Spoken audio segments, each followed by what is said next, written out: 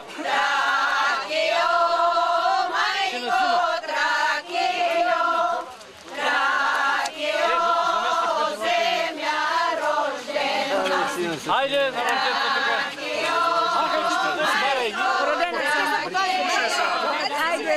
Двете ми ръце са заети. Чак, взимам жо. Тук е чоба. Айде.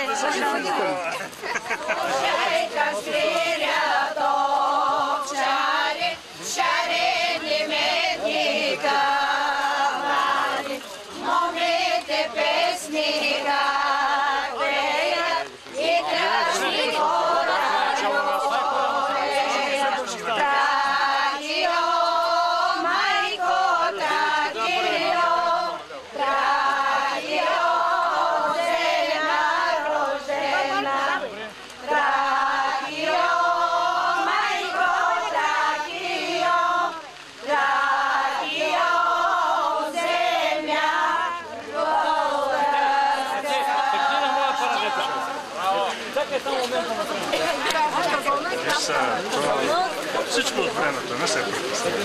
Времето лошо и развали. Да, по друг начин го бяхме измислили сценария. Благодарим на всички граждани. Да ни е честит паметникът бюст на капитан Петко Войвода. Да пазим тази светиня.